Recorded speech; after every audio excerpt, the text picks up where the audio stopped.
Welcome to the quest of can I get this recorded before my battery dies? This is a different kind of video today, and I'm going to be looking at a fidget cube, or specifically a real fidget cube and a fake fidget cube. You can tell that's the fake one from the obviously shit look of that. And these are two fidget cubes. This one is the real one, and I'm just going to compare the differences between the two things, just so you can sort of beware, basically. This is a buyer beware video about the fake ones, and they are really not as good as the real ones. My fingers look really spindly in this camera angle. Normally my hands are quite stubby, but that side angle makes them look nice and spindly. Oh, how nice.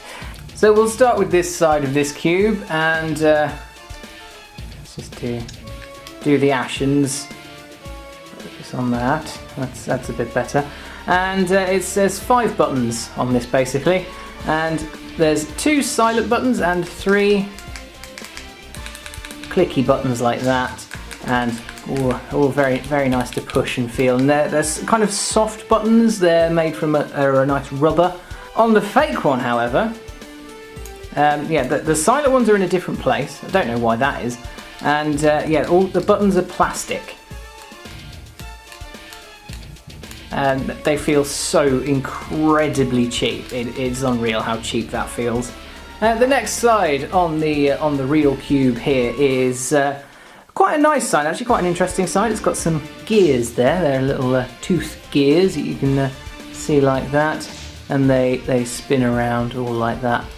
Oh, they spin around very, very quite nicely. It feels quite nice to spin it around like that in your hand. And there's also a ball bearing there, and the ball bearing just spins like that in your hand. It's all very, very lovely.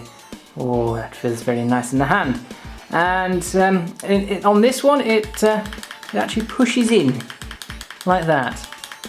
It pushes in, makes quite a nice satisfying click, and just pushes in like that. And then on this fake one here, the gears, the middle one is fine-ish. The outside one has a lot of resistance to it for some reason, and so does the other outside one. And feel how cheap that sounds. And yeah, it's all there's a lot more teeth on the things on this than there are on the other one. Let's see if I can get those teeth to be seen by the camera at all. Oh, yeah, sort of. You can sort of see that there's more teeth there. And the ball bearing, it spins quite nicely. It's actually quite a little bit looser spinning than the other one, but there's no. Now for the worst part of this cube. There's a switch. This is the real one again. We'll go to the real one first. There's a nice switch there. Very lovely clicky switch, like a light switch kind of thing. Feels very nice.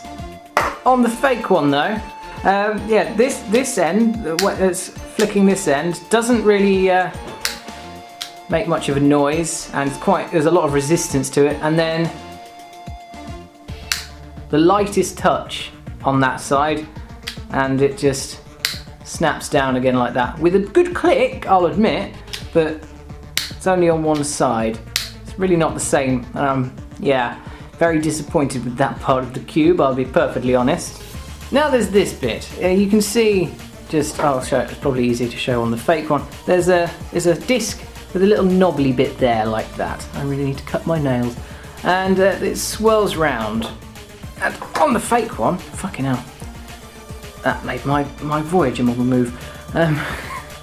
Yeah, I've got a model of Voyager. Let's just tilt the camera. That sort of works. You can see it in the right there. Model of Voyager that I'm building, Star Trek. Very nice, and takes a lot of time to do, to be honest. It's quite time consuming, that. Anyway, yeah, this sort of moves around, but it moves around incredibly it's a difficult thing to turn around. Whereas this one, this is actually my least favourite bit of this cube, because it offers too little resistance, except for one bit which is about there, where it offers a fair amount of resistance, maybe too much, but the rest of it's all very sort of weak, and it just sort of turns around quite a bit too easily for me, to be honest. Now, for the bottom bit, And it's quite a striking difference really comparing the two cubes. It's a sort of breathe thing, and you're supposed to just sort of like do that, or like with your thumb just go like that, and it creates like it's the combination of the ridge there and the sort of air cushion that's created, especially when the material's very nice, that's supposed to be the sort of relaxing bit on that. Whereas this, because it's all plastic, like there's all plastic, whereas this is a sort of rubberized plastic, if you know what I mean.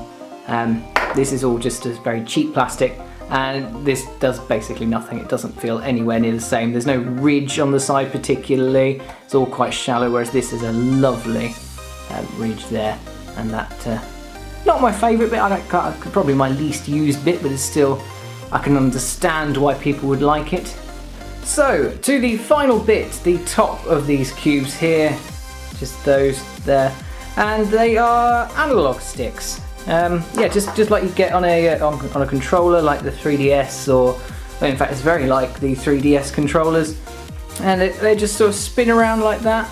Quite not too bad on that. It's a decent enough motion, and this one actually has the added feature of being able to press it down. I don't know whether that's intentional or just because of the way it was constructed, but yeah, you can swivel it like that. It doesn't feel too bad in the hand on the fake one actually.